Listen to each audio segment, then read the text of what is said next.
Hey, it's Alicia. I don't need to tell you about the moment we're in. You're living it. A series of tragic events, the killings of Ahmaud Arbery, Breonna Taylor, and George Floyd, deaths that continue a long history of violence against Black people, have set off protests in this country and around the world. People are taking to the streets to demand justice, accountability, and sweeping change. We are all figuring out how to show up in this moment. So we start with our own. I asked two Latinas who are doing the work, Rosa Clemente, an organizer and scholar of Afro-Latinx identity, and Marisa Franco, the director and co-founder of Mijente, to talk to us about confronting anti-Blackness in Latino culture.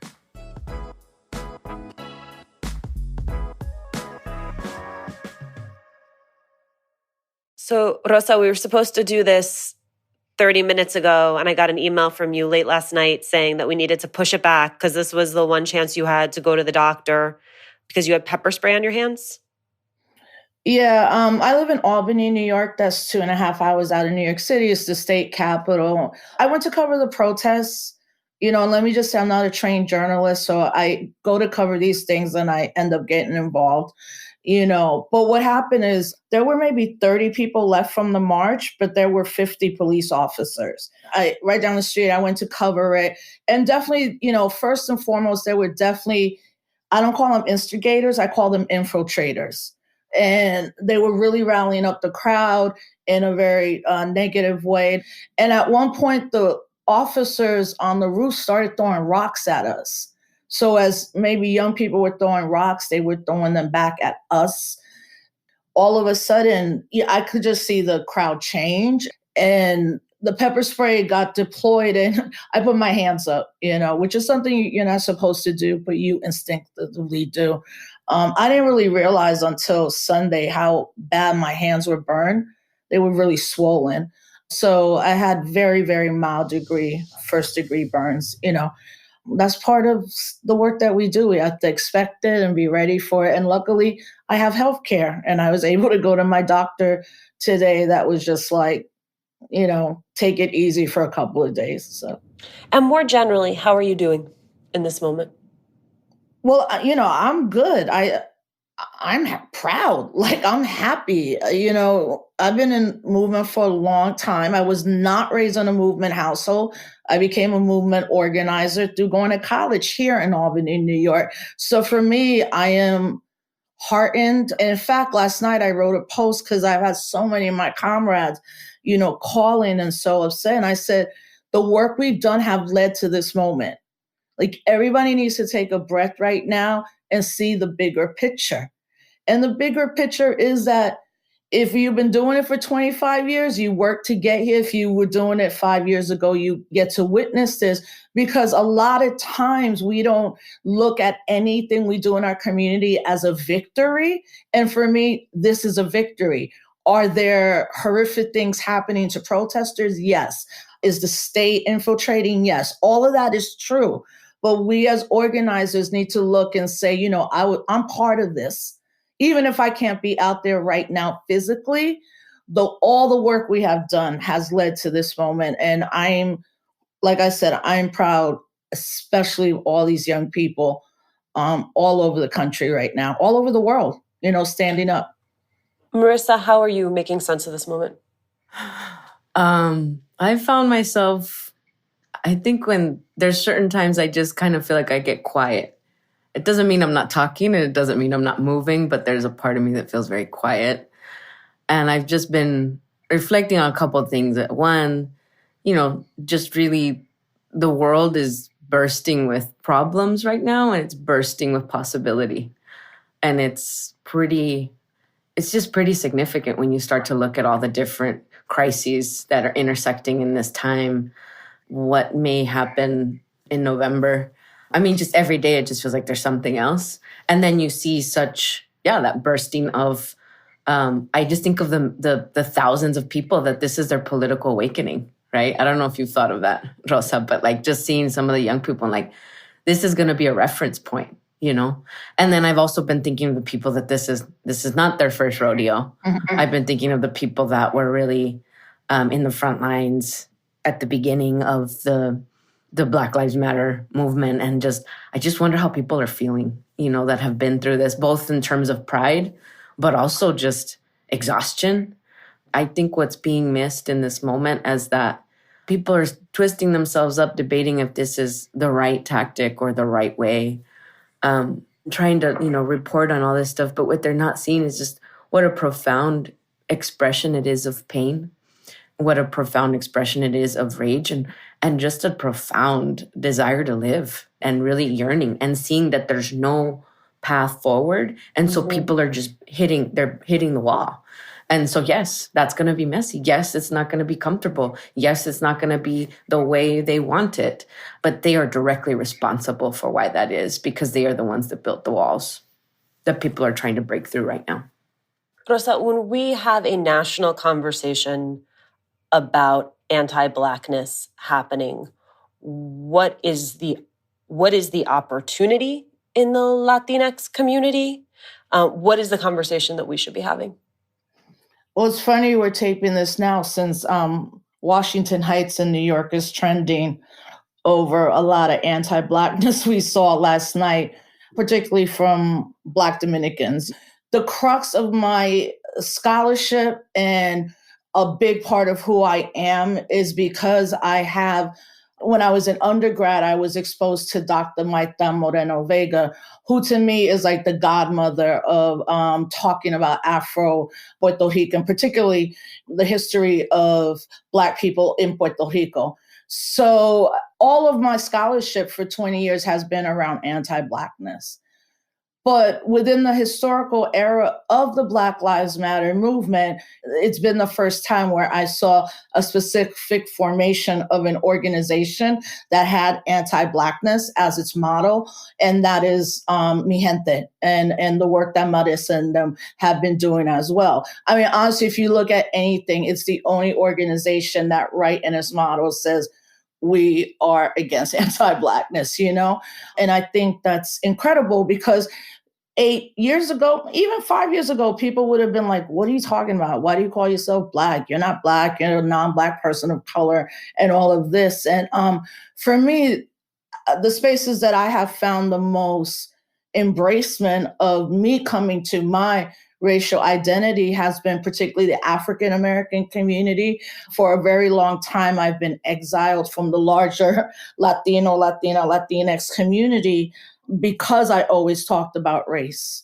And there's been a lot of times where people like, we liked you on the panel, but you brought up Blackness, we won't, you're not coming back. And I always get a lot of calls, especially from Latina women, like, why weren't you here? Why weren't you there? I'm like, I can't control, if people want to invite me or not. And it took me a very long time, to be like, F it. You're not going to be invited into every spot. And how do you internalize when you're trying to do the work and you're, for a long time, it's like, hear me, see me. I'm beyond that point now.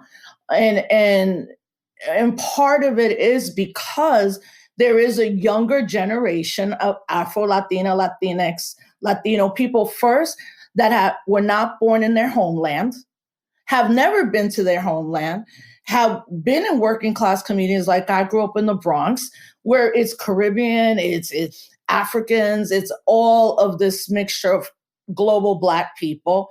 I love what's happening around us as a broader community, those of us who are beginning to accept who we are, our racial identity and what that means. I would caution that what I don't like seeing is that a lot of the mainstreaming conversation right now around Afro-Latinx identity is only cultural. I'm going to wear my hair naturally. I'm going to have a beef patty, which is a empanada, or, all these kind of cultural things, music and stuff, which of course it's important. But what still gets lost is you can have someone saying, I'm Afro-Latina, Latino, Latinx, and then say something anti-Black politically. So what I tell people is not only do you culturally uplift who you are, but you also have to be part of the Black radical tradition in this country, right? So you can't be like bigging up your hair and your skin color to show phenotypically how Black you are, and then not supporting the larger Black struggle in this country and throughout the world. Marisa, you were nodding emphatically.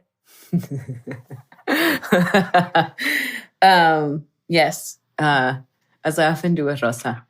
I think the moment, it's a very difficult moment. I mean, I think, for example, we ended up, one of the things we've been doing is we've been translating videos or, memes that are coming out of the movement and translating them into Spanish.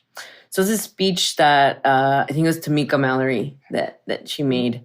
We translated it with subtitles and put it on our Facebook page. I think last night I checked, it'd been shared over 20,000 times.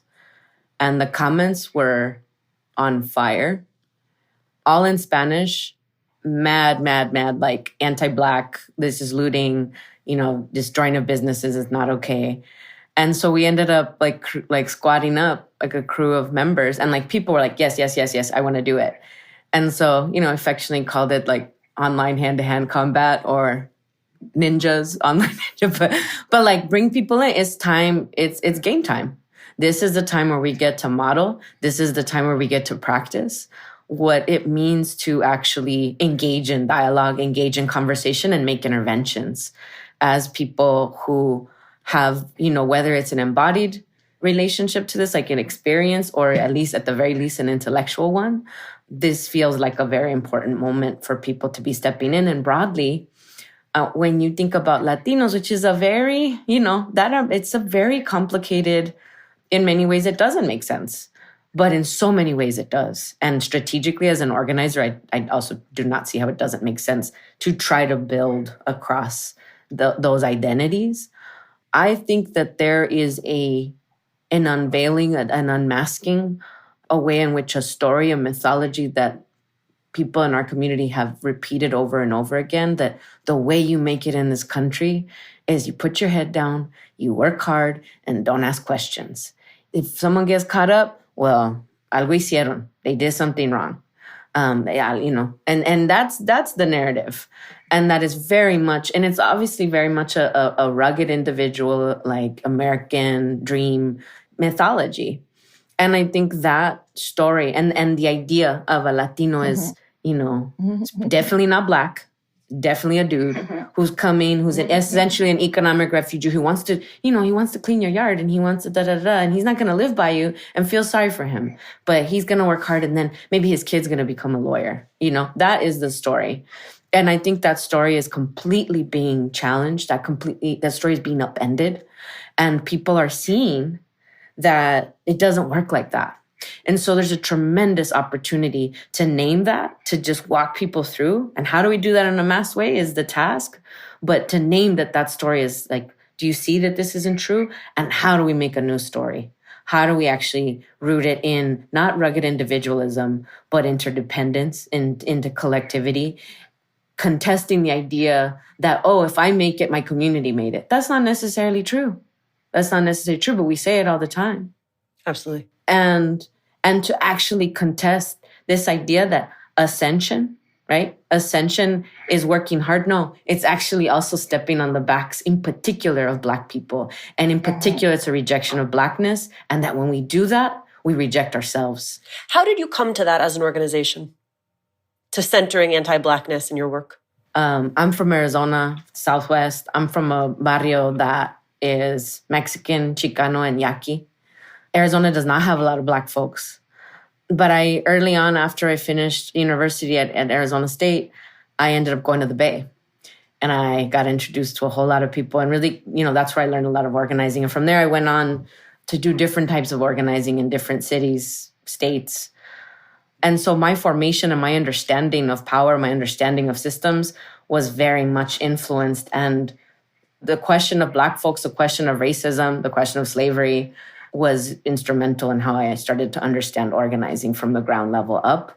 And so, many, many years later, in the immigrant rights movement, which I had historically really not liked, because of the respectability politics and the idea that, we got to go on our knees to see, we got to go on our knees to Washington, D.C. rather than on our feet with our heads held high.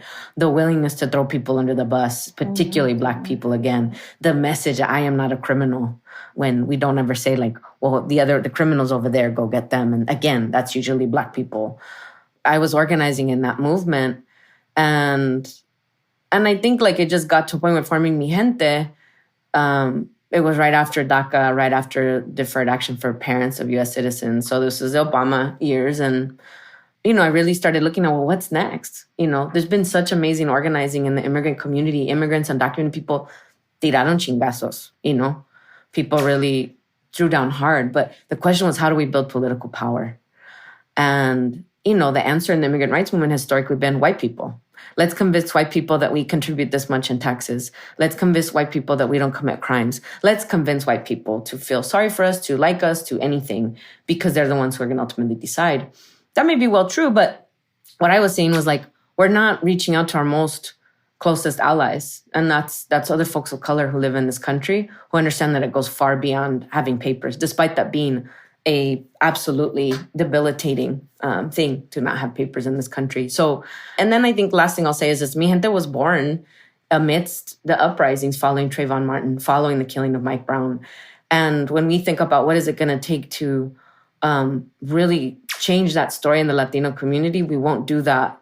I think that victory to me, when I think about Mijente, when I think about Latino organizing in this time, is the question of what is our relationship to Black community? What is it? And because it's about reckoning with what is our relationship with ourselves.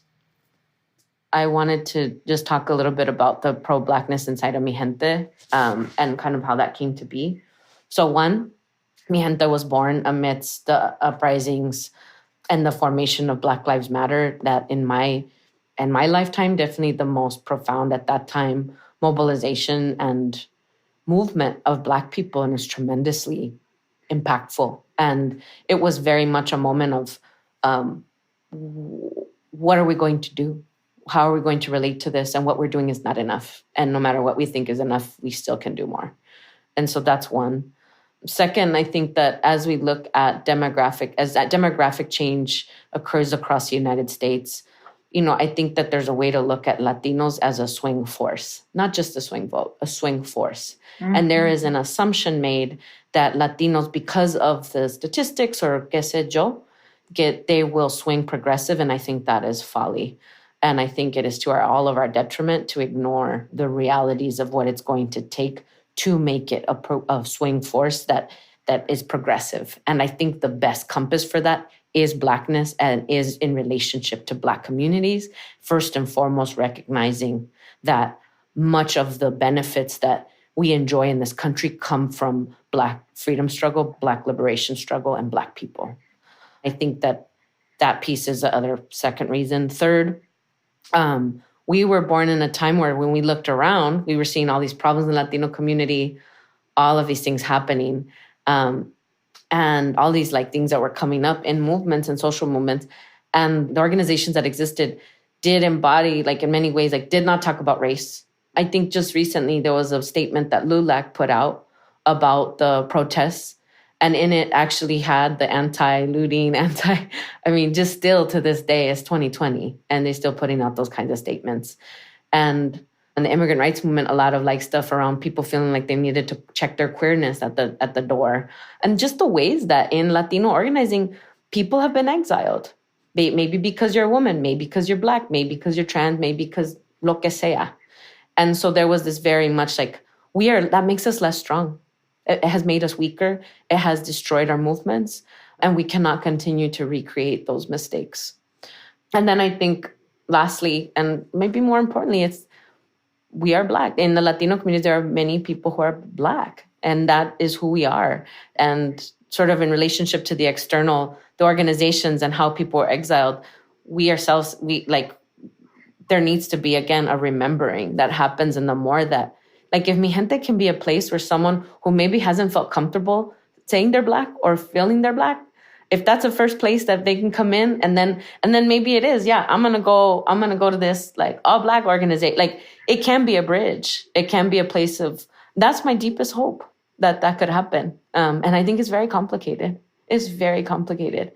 But at the very least, like send a message and send a signal and do our best to create a space y dar la cara in the best way. And so I think those are some of the reasons why pro-Blackness was so important to be like in the kind of formation of the organization and something to communicate really clearly to people.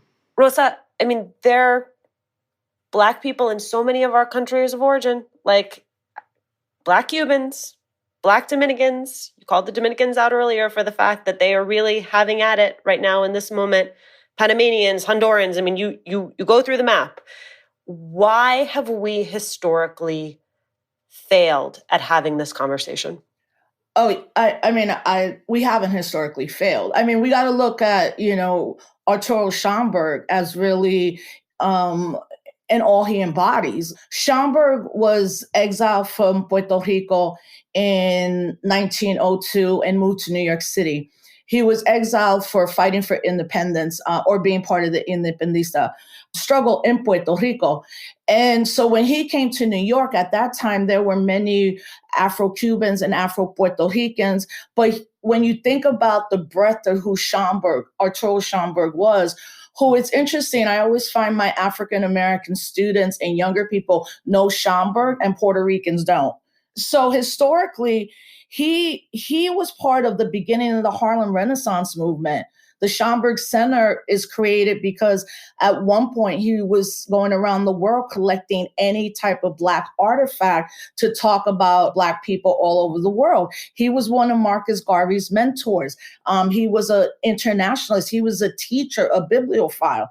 And the histories there, and we could talk about many scholars in every country that is, quote, a Latino country. But something Marisa has said earlier about language, when I was in college, people were calling themselves Hispanic, right? And now the intervention was in the late 90s to begin to use the word Latino, and now, of course, Latinx and all of that. But really, that doesn't speak to the diversity of who we are as 65 million people in this country.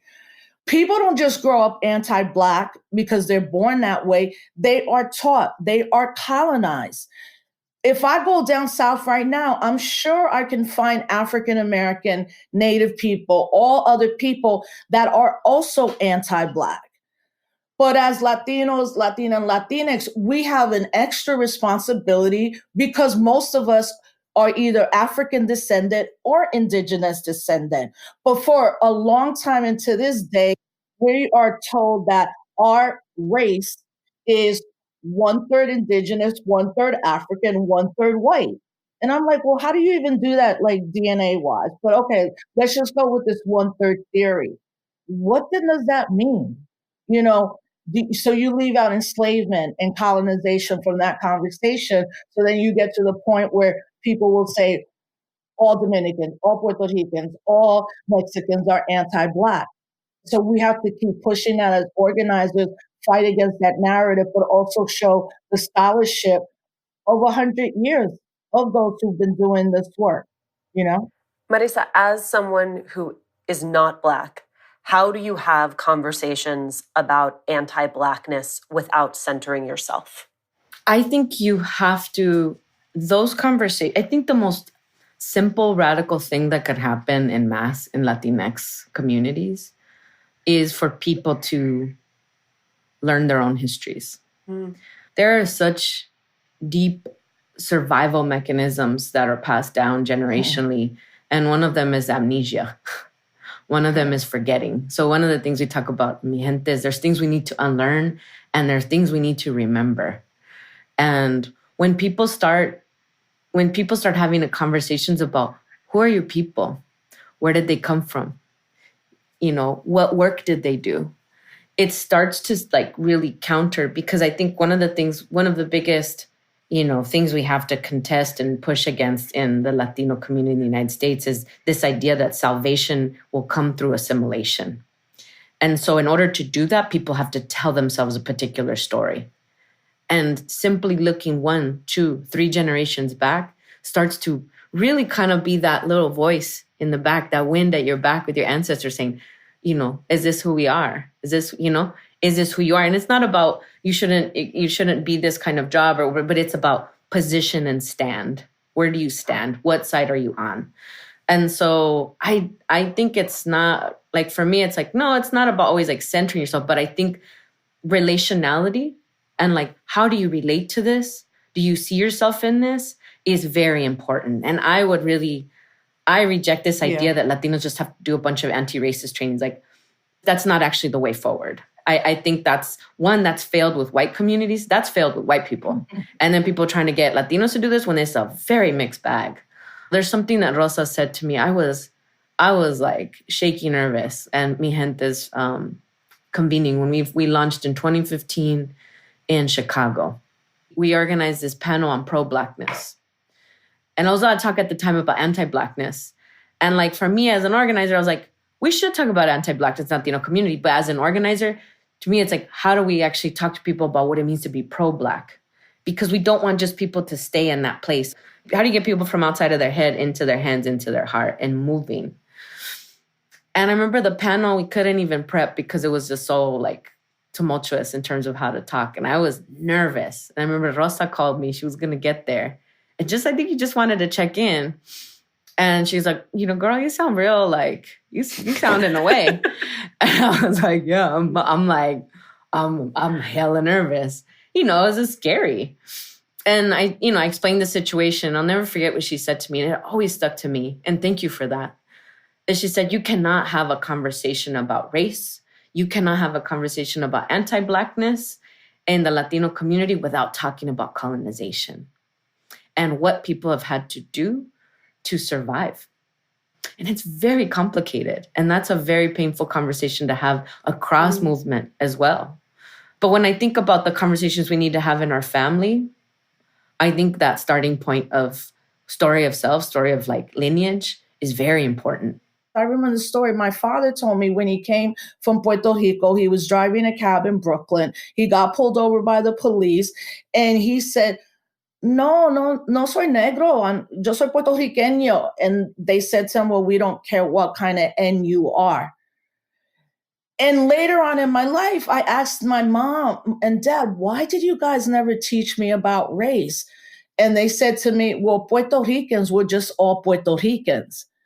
And that is part of the history of Puerto Rico, because as Puerto Ricans, our national identity has always been taken from us. And as a larger Latinx community, we are taught around our ethnicity or where we come from. So it's always like, I'm Puerto Rican, I'm Dominican, I'm Peruvian. That is very important. I would never take that away from anyone. But then because we live in a racialized country, I teach my daughter to this day, she would have grown up, as Malcolm said, he has this great quote, who taught you to hate yourself? Right? And I would have been doing a disservice, I think, as a mother, and as a family to not instill in that. And seeing her own political fruition at 15 and understanding that she is part of the Black Lives Matter movement and that daddy may get stopped and abuelo may get stopped and titi may get stopped. Well, how do we deal with all of that? But how do we center Blackness as a form of pride? That's very, very important, especially for our children when so much is taken away from them. So Marisa, most of the people who listen to this podcast aren't organizers. So they're not necessarily familiar with story of self, story of us, story of now. Like that framework may be completely foreign to them. I can just tell you, based on my own Instagram, there are like clearly a lot of people working through it, trying to figure out how to just show up in this moment without any of the skills that you have. So for those folks who are outside of the movement, where do they start? One, I think, is just, obviously it depends on what people's interest is and where kind of what their stilo is, right? So in some ways, like actually having Latinx voices online, really putting out really echoing the right messages and like standing up and like raising the issue and, kind of echoing and passing it on to their own networks is very, very important. I think second, joining mobilizations. I think the most of the people actually on the streets right now, they're not seasoned people. They're not organizers. In fact, it's a lot of young people. And so people are clearly being drawn to just being in the street, being with each other and holding space. And I think people will continue to do that. I think third, there's definitely a mobilization of resources and donations. Obviously, local grassroots organizations are critical.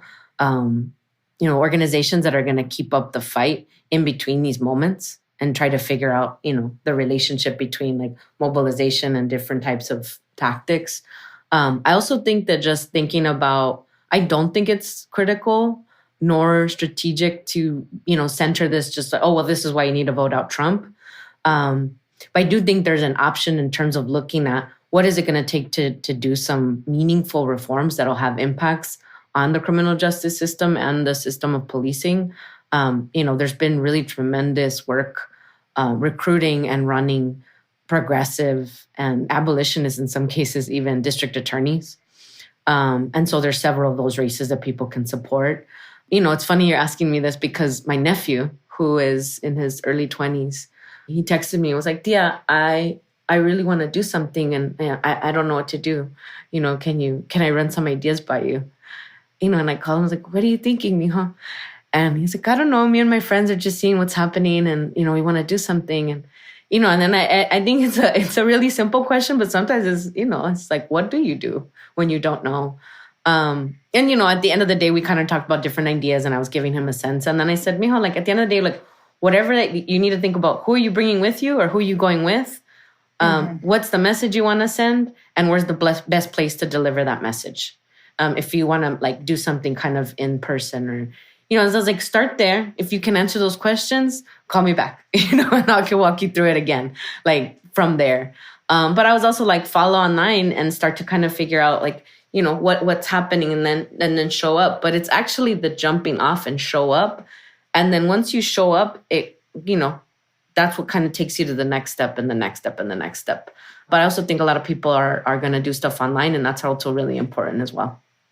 I have to tell you, as a doer, I'm appreciating both of your calls to consume and reflect, because I think very often we jump over that as part of the work. We don't imagine action to be sitting, reading, learning, confronting what we don't know.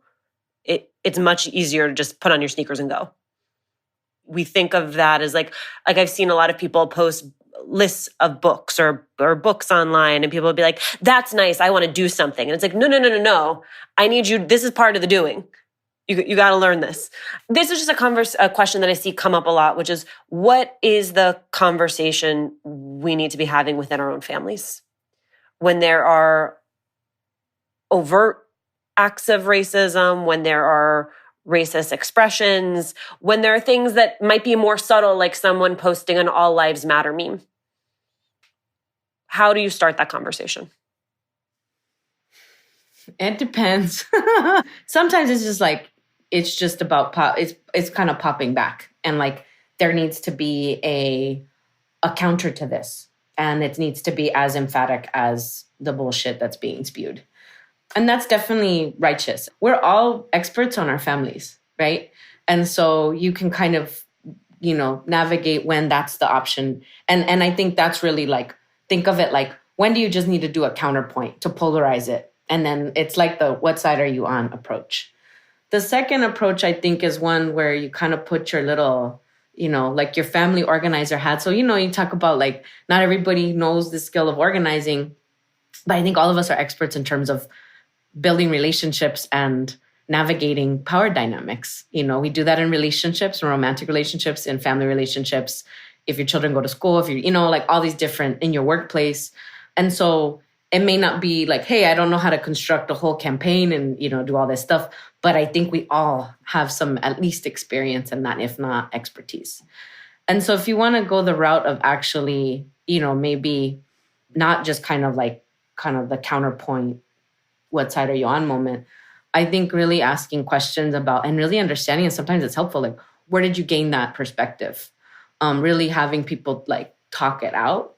Where are you seeing it pop up the most right now? Because if you look at the conversations that people are having online, it seems to be popping up largely around, well, like I appreciate that people can protest, but I don't condone violence. Yeah, it's people, the entry point that I think is safe, that people think is safe is, that's wrong what happened to that dude. I feel really bad, but they shouldn't be burning stuff.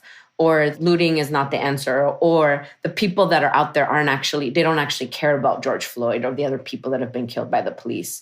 Let's call it for what it is. It is actually rooted in anti-Blackness, because underneath, and that's why it's important to say, where did you get that? Why do you think that? Like, keep asking why, because underneath it is this idea, like, and this is something that needs to be confronted and like really contested and called out inside the Latino community, is this idea that Blackness is criminal. And that, well, what was that guy doing? And that is all the stuff that's been ingested. And so I think that's been the most common thing I've seen, is that that's not the right way to do it. But yeah, if you go to a lot of these people's, look at their Facebook page or and this is where you can actually get into the family thing, going back to that, is like, hey, I haven't seen you though, before any of these protests started, you weren't actually speaking about the injustice of these folk, of this person that was killed or that person that was killed. You haven't actually, are you familiar with all the efforts to reform the police system? Right? It's not that this is how people deal with it all the time. In fact, the vast majority of the time, people are trying, basic reforms, right? We've gotten to the point we call training cops or these civilian review boards that don't have any teeth as victories, when they are just operating with impunity. And so really kind of naming, like, why do you think this? And then asking, like, why haven't you talked about it before any of these protests started? And just engaging people. I think that sometimes can give you both a chance to, like, either at the very minimum, better understand where that person is coming from, so then you can come at them better the next time. Maybe put a little seed in their mind that they're going to start to rethink it. But it's also for the people that are watching and listening. But I think the last thing I'll say, because this is real too, it's also okay to put out boundaries within your family. Yeah. And to say, you know what, because today it's about Blackness. Tomorrow it's about queerness. To the next day it's about, because it's all these things, right? It all kind of comes down to what is the right way to be. And that at the end of the day in the Latino community is super deep, because there is this very much like, how do you have to act? Like, we are all in the damn theater of what it takes to perform to be able to get to the next level. And that's about gender. It's about gender identity. It's about class. It's about race. It's about ethnicity. It's about language. All these things. And so if it's not about race, it's going to be about something else. And it's also really okay to name a boundary, and just give people a sense, like, also this is not okay. And this is, and that's, I think, really important for people to hold as well. I think for me, that's the most important thing. I got to a point, maybe too late in my life, but I got to a point where I was like, yeah, you're cut off. At my abuela's funeral almost 3 years ago, when we all gathered afterwards, one of my cousins tried to come up in our family house with his friend who was wearing a MAGA hat and obviously a white supremacist, right? I was like, yo, you're not coming up in the crib. And then my dad he walks out and he's like, you tell them to leave or I'll tell them. I'm like, I already told them to bounce. And what I say that because the boundary thing is so important, because you cannot keep exposing yourself or your family. I mean, the family that you're like living with, to other parts of your family, because it's emotionally unhealthy and it's unsafe emotionally, So I have put very big boundaries in my family, and I may not talk to a lot of my family ever again. And I had to deal with that. And I also had to say, this is why I have a movement family, right? Like, it's not now all about blood. And I guess I should be more patient sometimes, but at 48, I don't have time to be patient with people in my family who are racist, because my parents did not raise me like that. So my experience that I also had to confront lastly is that my privilege in class. Because my parents were able to create, I guess, what you would call a line to generational wealth right now, i.e., our college was paid for and we ate every day and we had great vacations. And anytime I was in trouble, my parents had bailed me out, literally bailed me out and bailed me out.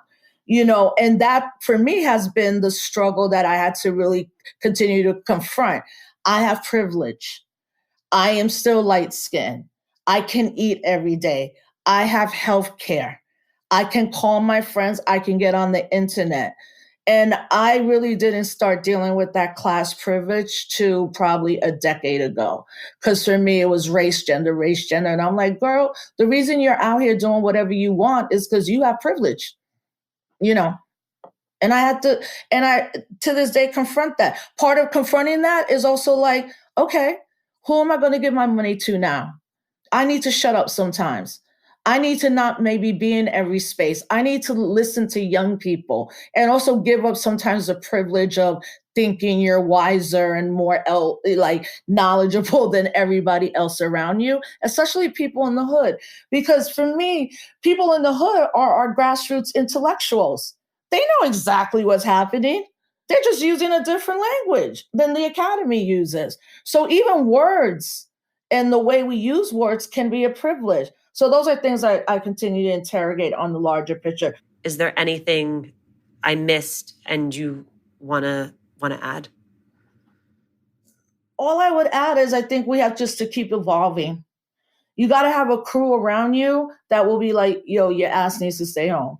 Like, already everybody was like, why were you even out there? You're not just trying to report. And I was like, oh, you're right. You have to have people in your life that, will challenge you. You have to have people in your life that will let you see things from a different lens. And lastly, I want our people to really understand that our history does not begin with oppression.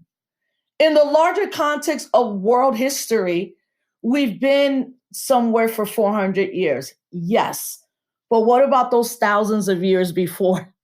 What about the fact that white young kids aren't even taught the history of white radical anti-imperialists in their lives? So I always like to tell young people, yes, understand the oppression and the system, but also understand there's a reason why we're still here and exist, and that we cannot just look at our history through the lens of colonization, imperialism, and oppression, because that is not healthy emotionally at all.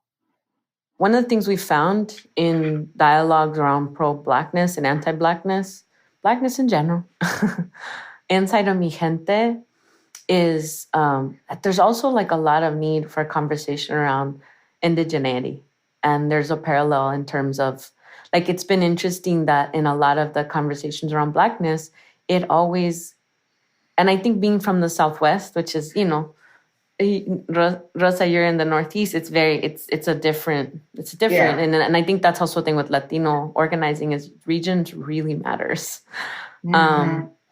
And like, there's almost been like this, at least in the Southwest and some of the dialogues I've been in, like it almost has been a bridge to engage in conversations about indigeneity, like talking about Blackness and anti-Blackness and how it manifests in our families, often has kind of arrived at a bridge because there's a very similar experience there. And it's very buried, very, very buried. And I think particularly the Southwest. And there is this real not knowing where you come from, not knowing who your people are, having no idea. It's all very buried. And so I think that's one thing that's just I wanted to note that comes up. And I think it's important to name that is just as much something that we need to remember, right? And as a people, because that's who we are.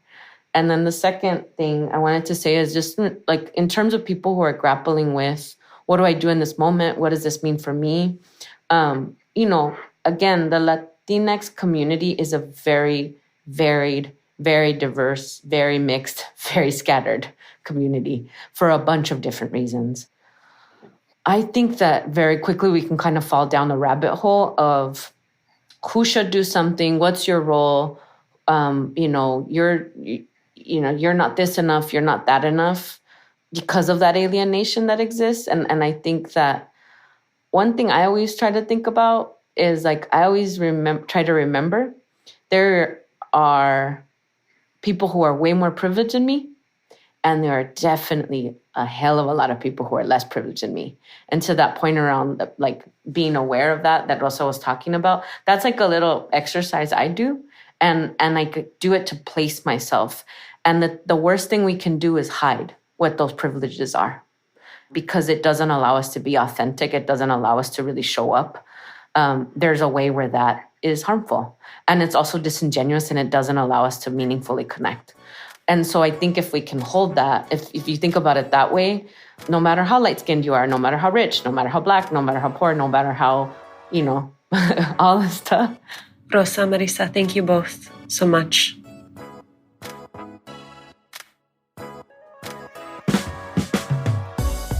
Thank you, as always, for joining us. Latina to Latina is executive produced and owned by Juleka Lantigua Williams and me, Alicia Menendez.